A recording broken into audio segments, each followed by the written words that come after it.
है कि आवाम की सहूलत है। और आपने कहा, हुकूमत ने कहा है कि फिटनेस सर्टिफिकेट के बगैर ये गाड़ियां चल रही हैं, तो जरा ये भी बता देना फिर सईद कायद साहब, हम ये भी देखते हैं कि जो रिक्शे चल रहे हैं, जो दीगर टैक्सियां चल रही हैं, वो कितनी फिट हैं गाड़ियां, उसके अंदर सीएनजी सिलेंडर्स का मामला था, वो भी आप रेगुलेट नहीं करवा सके। पब्लिक ट्रांसपोर्ट का क्या हाल है कराची भर में, उससे आप यकीनन बखूबी वाकिफ होंगे। तो आपको उबर और करीम तो याद आ गई, लेकिन जो रिक्शे टैक्सियां पहले से सड़कों पर चल रहे हैं उनको तो आपने रेगुलेट नहीं किया। पहली बात तो ये कि यहाँ 70 साल से कोई इनकी पॉलिसी नहीं है, इसकी जिसे आप ट्रांसपोर्ट पॉलिसी कहते हैं। दूसरी मैं आपको फिगर दे दूं कि कुछ 14 से 15 हज़ार बंदे मारे जाते हैं। इस सारे सेटअप ना होने की वजह से पाकिस्तान में हाईएस्ट रेट है एक्सीडेंट्स का। पंजाब में सिर्फ 2,60,000 के करीब एक्सीडेंट हुए एक साल में, और उसमें जितने लोग। अब मसला ये नहीं, ये कहते हैं ना ये हमारी नुमाइंदा हुकूमत है। हजूर ये आपकी गलतफहमी है, आपकी नुमाइंदा हुकूमत है। यहाँ है कार्टल्स, यहाँ पे तुर्की की चल रही हैं गाड़ियाँ, उनका धंधा बंद कर दिया इन्होंने। क्योंकि खुद मुझे एक दिन इसमें बैठने का मौका मिला और मैंने कहा यार ये रिक्शे जितने पैसे लेके इसने मुझे पहुँचा दिया, अभी हुकूमत की नजर नहीं पड़ी इसको बंद करने के लिए।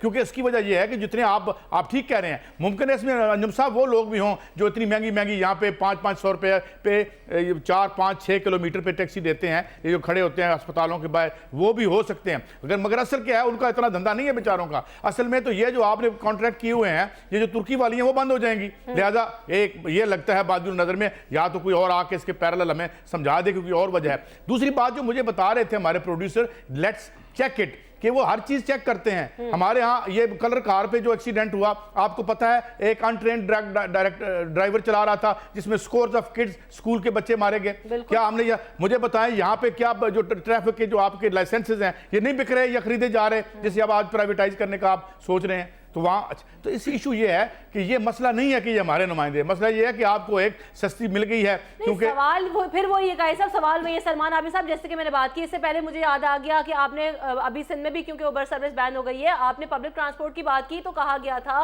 कि बसेस में सीएनजी सिलेंडर्स नहीं लगाए जाएंगे और उनके फिटनेस टेस्ट होंगे। जो बसेस खराब हैं उन्हें सड़कों पर नहीं आने दिया जाएगा, क्योंकि 2-3 वाकयात ऐसे हुए कि बसेस में आग लगी जिसमें पैसेंजर्स भी मौजूद थे।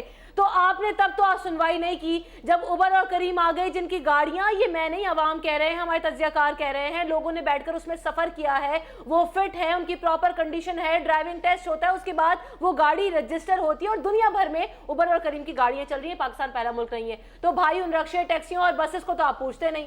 देखिए ना, बात यह है कि हुकूमत के सामने 2 तरजीहात होती हैं। एक तरजीह होती है अवाम। अगर हुकूमत ने अवाम को रिलीफ देना हो तो वो ज़्यादा से ज़्यादा ऐसे इनिशिएटिव लेती है जिसमें अवाम को रिलीफ मिलता है, जिसका जिक्र अभी अंजुम रशीद साहब कर रहे थे और काजी साहब कर रहे थे।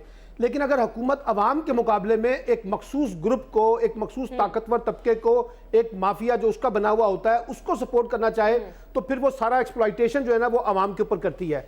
अब आप जैसे खुद अभी अंजुम ने कहा कि जिस अंदाज से लोगों को रिलीफ मिल रहा था, लगता यह है कि ये हुकूमत को डाइजेस्ट नहीं हुआ। और हुकूमत के साथ आपको पता है, हुकूमत आइसोलेशन में तो नहीं होती, हुकूमत के साथ तो ताकतवर ग्रुप्स होते हैं ना।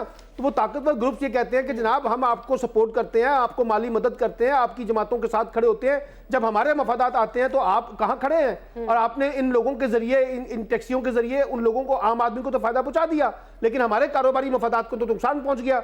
इसलिए अब ये जो फैसला हुआ है, इसके पीछे बुनियादी सियासत ये है कि बुनियादी तौर पर एक तबके को फायदा पहुंचाना था, और जो एक लार्जर सतह है, लार्जर कम्युनिटी है, उसको दोबारा आपने एक मुश्किल में डाल दिया है। अब जैसे अंजुम कह रहे थे, मैं खुद जाती तौर पर जब यहाँ शहर में फिरता हूं तो मैं तो टैक्सी लेने की पोजीशन में नहीं था। अब जब जिस वक्त इतनी आसान उस पे पैसों पे टैक्सी मिल रही है तो मैं तो नहीं निकलता, मैं तो अपनी गाड़ी नहीं चलाता। मैं कहता हूँ यार मैं इस टैक्सी पे निकल जाऊं, इसका तो फायदा है। और जैसे अंजुम ने कहा कि वो घर के बिल्कुल दहलीज पे आती है। अब मुझे एक बात बताइए, मिसाल के तौर पर आपने कहा कि ये इल्लीगल सवारी है, जिसको गैर कानूनी कहा गया है, तो सवाल यह है कि इतने साल से ये गैर कानूनी सवारी लाहौर, कराची और इस्लामाबाद में कैसे चल रही थी? और मैं तो अभी कराची गया अंजुम साहब, वहां मैंने नौजवानों को देखा जो पढ़े लिखे नौजवान थे। उन्होंने अपनी गाड़ियां ली, उन्होंने इंस्टॉलमेंट पे गाड़ियां ली, उसके अंदर कारोबार शुरू किया। अभी खवातीन भी इसके अंदर आ गई थी। आपने लोगों को मोटिवेट किया कि आइए और अपने सेल्फ कारोबार की तरफ आइए। अब लोग वहां पे निकले और साथ ही एक माफिया जो है वो आ गया, उसने हुकूमत के साथ गठजोड़ किया और कहा जनाब इन सबको बाहर निकाले।